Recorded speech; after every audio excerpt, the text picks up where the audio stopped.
और ये तो मैंने पहली बार देखा, जो नाजिम जी ने अभी जो फायर वाला जो दिखाया, तो रिस्की भी है। जो लोग एक्सपर्टली है वो अगर उसको कोशिश करेंगे तो किसी को अननेसेसरी हर्ट कर देंगे। तो आप अपने दम पे आगे बढ़ रहे हैं, लेकिन अब हम स्वयं, दिल्ली की सरकार आपको आगे बढ़ाने में आपकी मदद करने का संकल्प कर चुकी है। हम आपके ट्रेनिंग शेड्यूल्स बनाएंगे, एक्सपर्ट्स को बुलाएंगे और ट्रेनिंग करा के साथ में आपको कैसे फाइनेंशियली मदद मिले ताकि आप अपना साधन तैयार कर सकें। अपना जैसे डॉक्टर क्लिनिक बनाते हैं, उसी तरह हेयर ड्रेसर या सैलून या जो भी आप कहना चाहें, सब बुटीक कह सकते हैं, वो क्या बोलते हैं जो लोग जाते हैं, महिलाएं शादी वादी के टाइम पे पार्लर जाते हैं, या इस तरह के और भी हैं। मतलब नाम बहुत सारे हैं, इसलिए मैं एक नाम क्या लूं, जिसको जो अच्छा लगता है उसी हिसाब से नाम रखते हैं। लेकिन मैं ये कह सकता हूं कि ये खूबसूरती तो आप ही के पास है, ये खूबसूरत कला आप ही के पास है, जो देखने में सुंदर नहीं है। जिसको कुदरत ने सुंदर नहीं बनाया, आप अपने हुनर से, अपनी कला से उसको भी सुंदर बना देते हो। आप लोग तारीफ के काबिल हो। एक चीज है जो हमें समझनी पड़ेगी, कोई भी पैसा छोटा या बड़ा नहीं होता, और कोई व्यक्ति भी, इंसान भी कोई छोटा या बड़ा नहीं होता।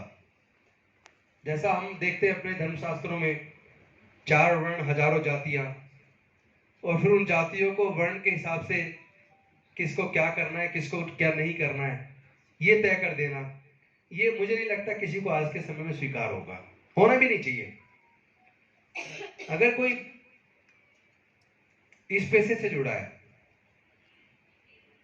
नाई के पेशे से, वैसे मैं तो इसको जब व्याख्या करता हूं नाई समाज की, तो मैं उसको न्यायी समाज बोलता हूं। न्याय करने वाला, वो जब हेयर कट करता है तो अन्याय नहीं करता, उसकी कोशिश होती है वो और ज्यादा बेहतर तरीके से उसको सुंदर बनाए, खूबसूरत बनाए। ये न्यायी समाज का अपना इतिहास भी है। न्यायी समाज के भारत में एक समय बड़ा साम्राज्य था, नंद वंश, वो न्यायी समाज से था। वहां से बढ़ते हुए भारत, आप सब जानते हो, बड़े बड़े उसमें भारत में आजादी के समय पर 565 रियासतें थी, और रियासतों में सामंतवाद की प्रथा थी। और उसके बाद जब हालात हुए, उस हालात पे जाने से पहले भारत के जब इतिहास को पढ़ते और समझते हैं, तो हम उसमें देखते हैं कि कुछ कुछ चंद लोगों को केवल देश में पढ़ने लिखने पर और ज्ञान पर अधिकार दे के रखा, बाकी पूरी मेजोरिटी को, 90% से भी ज्यादा लोगों को ज्ञान और पढ़ने से दूर रखा। 95% से ज्यादा लोगों को व्यापार से दूर रखा। 80% से ज्यादा लोगों को खेती की जमीन से दूर रखा। इससे इतनी बड़ी डिस्पैरिटी आ गई, इतना गैप आ गया समाज में। कुछ लोग बहुत ज्यादा पावरफुल हो गए, बहुत ज्यादा पैसे वाले हो गए, और कुछ लोग बेहद पिछड़ गए। लेकिन ऐसे में जब भारत आजाद होने वाला था, तो संविधान सभा में इस बात पे चर्चा शुरू हुई कि अब देश आजाद होने वाला है, अब देश की जनता सरकार चुनेगी, तो वोट से चुनेगी, वोट का अधिकार किसको दिया जाए। आपको शायद जानकारी ना हो, ज्यादातर संविधान सभा के सदस्य ये चाहते थे कि जो ग्रेजुएट हैं, या जो इनकम टैक्स पे करते हैं, या जो बड़े जमींदार हैं, केवल इन 3 कैटेगरी को ही वोट का अधिकार मिलना चाहिए। डॉक्टर बाबा साहब अम्बेडकर जी ने सोचा कि हमारे देश में ऐसी सामाजिक व्यवस्था थी जिसमें केवल 5% लोगों को ही पढ़ने का अधिकार था, 5% लोगों को ही ज्ञान का अधिकार था, तो बाकी 95% लोगों में तो ग्रेजुएट नहीं बन सकते, क्योंकि उन्हें पढ़ने का ही अधिकार नहीं था। दूसरी कैटेगरी थी कि जो इनकम टैक्स पे करते हैं, तो देश में 95% लोगों को तो व्यापार करने की इजाजत ही नहीं थी, इसका मतलब उनको भी वोट का अधिकार नहीं मिलना था। क्योंकि वो इनकम टैक्स पे ही तो वो बनेगा जिसको बहुत बड़ी इनकम होगी। इनकम व्यापार से होगी और व्यापार 5% लोगों तक सीमित था। और तीसरी कैटेगरी थी जो बड़े जमींदार हैं। बड़े जमींदार भी संपत्ति का भी अधिकार भारत में देश की महिलाओं को, देश के आदिवासियों को, देश के दलितों को, उनको और अति पिछड़ों को, उनको संपत्ति रखने का अधिकार नहीं था। तो जब देश में 80% के आसपास लोगों को संपत्ति रखने का अधिकार नहीं था, तो फिर वो बड़े जमींदार कैसे बनते? इसका मतलब ये हुआ कि भारत में संविधान सभा के उन सदस्यों की जो ये सोच थी, अगर डॉक्टर बाबा साहेब अम्बेडकर उनकी सोच को मान लेते तो भारत में केवल 5% लोगों को वोट डालने का अधिकार मिलता। क्योंकि केवल 5% लोग ही उस श्रेणी में आते जो ग्रेजुएट हो या इनकम टैक्स पेई हो या बड़े जमींदार हो। तो अगर केवल 5% लोगों को वोट डालने का अधिकार मिलता तो देश में 95% लोग जिनको वोट का अधिकार नहीं मिलना था, जो सरकार चुनने में भागीदारी नहीं निभाते, सरकार जो चुन के आती उन 5% लोगों की वोट से, वो सरकारें केवल उन 5% लोगों के लिए काम करती। बाकी के 95% बेहद पिछड़ जाते, उनके बारे में कोई सोचने वाला और करने वाला नहीं होता।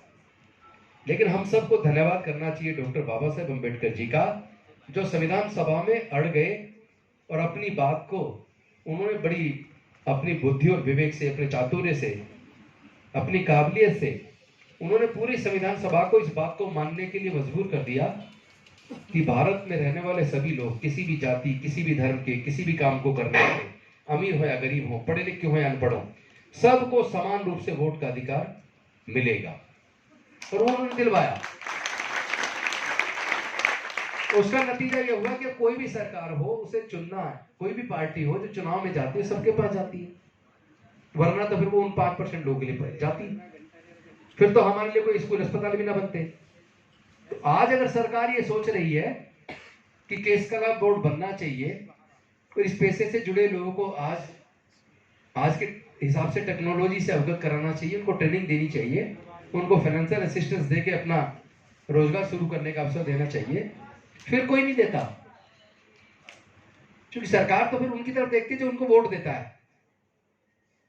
तो ये वोट के अधिकार की खूबसूरती है, हमारे भारत के संविधान की खूबसूरती है, जिसने सभी लोगों को निष्पक्ष रूप से सबको मौलिक अधिकार दिए, सबको समानता के साथ आगे बढ़ने का अवसर बनाया।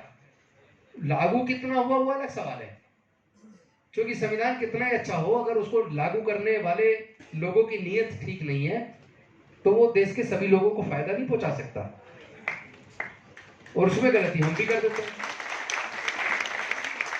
अगर लोग जागरूक हो जाएं, अपने अधिकारों के प्रति जागरूक हो जाएं, संविधान के प्रति जागरूक हो जाएं, और वो ये तय कर लें कि हमें गलत आदमी को चुनना ही नहीं है।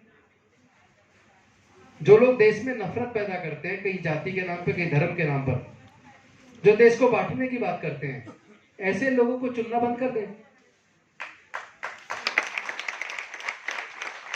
जो सबको साथ लेकर चलना चाहते हैं, जो सबके बारे में कुछ ना कुछ विकास के बारे में सोचते हैं, जो गरीब से गरीब सबके बच्चों को क्वालिटी एजुकेशन देने के बारे में सोचते हैं, जो चाहते हैं कि, जो समझते हैं पूरा देश तब विकसित होगा जब देश में रहने वाले सभी लोग, चाहे वो किसी जाति धर्म के, जब सब लोग आगे बढ़ेंगे तो देश आगे बढ़ेगा। अगर देश में रहने वाले कुछ ही लोग आगे बढ़े, बाकी लोग सब पिछड़ जाएं, तो क्या देश आगे बढ़ेगा? नहीं बढ़ेगा ना। इसीलिए मैं कहता हूं कि अपने वोट की कीमत को समझो। जब हम अपनी वोट को शराब की बोतल में 1000-2000 रुपए में 10-5 किलो अनाज में बेच देते हैं, हम लोग ये भूल जाते हैं वो जो खरीदने वाला है वो किसके पैसे से खरीद रहा है। जिनके पैसे से वो हमारी वोट को खरीदता है, उन्हीं के हाथों पर पूरे देश को बेच देता है, हमारे बच्चों के भविष्य को बेच देता है। तो अगर देश बिक रहा है तो इसमें दोष किसका है? इस देश की सरकारों ने कितने मुश्किल से देश के संस्थान खड़ा किए, देश की सरकारों ने IIT बनाए, IIM बनाए, कॉलेज खोले, मेडिकल कॉलेज खोले, दूसरे कॉलेज खोले, स्कूल खोले, अस्पताल खोले, रेलवेज बनाया, एयर इंडिया बनाए, एयरपोर्ट्स बनाए, रेलवे स्टेशन बनाए, पेट्रोलियम कंपनियां बनाई, गैस कंपनियां बनाई, बैंक सेक्टर बनाया, इंश्योरेंस कंपनियां बनाई, और एक आज बैंक बिक रहे हैं, इंश्योरेंस कंपनियां बिक रही है, रेलवे बिक रहा है, एयर इंडिया बिक गया, एयरपोर्ट बिक गए, गैस कंपनी बिक गई, पेट्रोलियम कंपनी बिक गई, सब कुछ देश का बिक रहा है। और इसमें बिकने का बहुत बड़ा कारण यह है, हम लोग जागरूक नहीं है। अगर कोई बेचने वाला है जो हमारे बच्चों के सपनों को बेच रहा है, हमारे बच्चों के भविष्य को बेच रहा है, फिर ऐसे लोगों को हम क्यों चुन लेते हैं? हम धर्म के नाम पे अंधे क्यों हो जाते हैं?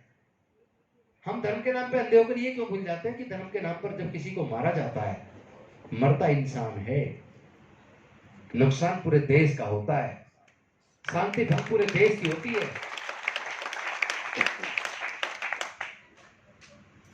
जब आगजनी होती है ना, सोच के देखो कि किसी इमारत को या किसी संस्थान को या आपका कोई भी शोरूम हो, किसी चीज का, जूते का शोरूम हो, कपड़े का शोरूम हो, सोच के देखो सब बनाने में कितनी मेहनत लगती है।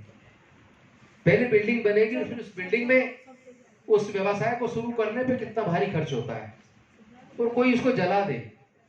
उसको बनाने में तो वह व्यक्ति की जिंदगी लगी है, लेकिन जलाने में शायद एक आध घंटे में सब कुछ जल के राख हो जाता है।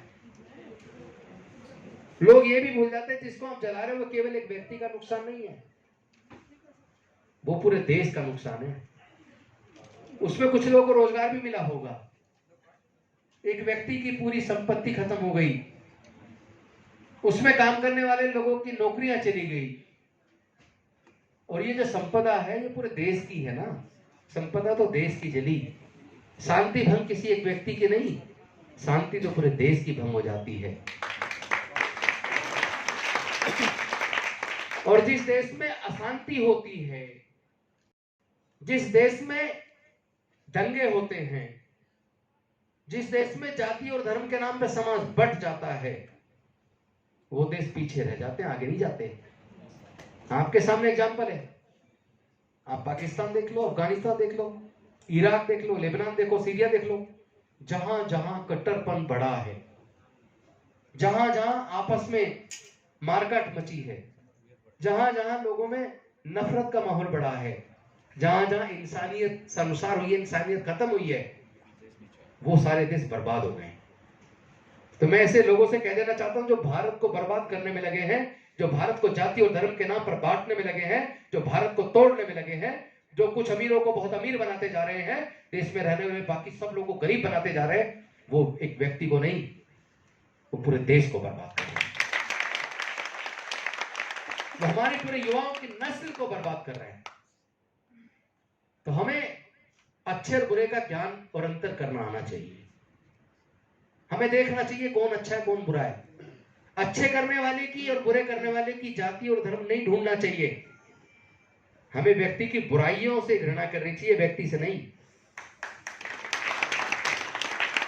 और ध्यान रहे, जिस पर हम अपने मन में नफरत पैदा कर लेते हैं, जिस वक्त हम अपने मन में किसी के प्रति द्वेष पैदा कर लेते हैं, जिस वक्त हम अपने मन में किसी के प्रति बदले की भावना पैदा कर लेते हैं, उसी वक्त साथ ही साथ आपका दुख शुरू हो जाता है। नफरत से नफरत बढ़ती है, जहर से जहर फैलता है, आग से आग फैलती है। आप नफरत और आग और जहर मत फैलाइए, आप प्यार फैलाइए। प्यार से प्यार फैलता है। इंसानियत से बड़ी कोई चीज नहीं है। और हमारे देश में तथागत बुद्ध पैदा हुए, जिन्होंने समता, स्वतंत्रता, बंधुता और न्याय का मार्ग दिया, जिन्होंने प्रज्ञा का मार्ग दिया, जिन्होंने सील का मार्ग दिया, जिन्होंने करुणा का मार्ग दिया। और भारत से वो मार्ग विदेशों में गया, पूरी दुनिया ने अपना लिया और भारत में खत्म हो गया। लेकिन जिस वक्त भारत में बुद्ध के धम्म को मानने वाले लोग, पूरा भारत बौद्ध में था और 7 देश तब भारत का हिस्सा हुआ करते थे, लेके म्यांमार से बांग्लादेश, भारत, नेपाल, तिब्बत, पाकिस्तान, अफगानिस्तान, इराक तक, ईरान या इराक तक, वहां तक पूरा भारत बौद्ध में था। और जब भारत बौद्ध में था तब वो समता, स्वतंत्रता, बंधुता और न्याय पे आधारित व्यवस्था तेजी से फल फूल रही थी।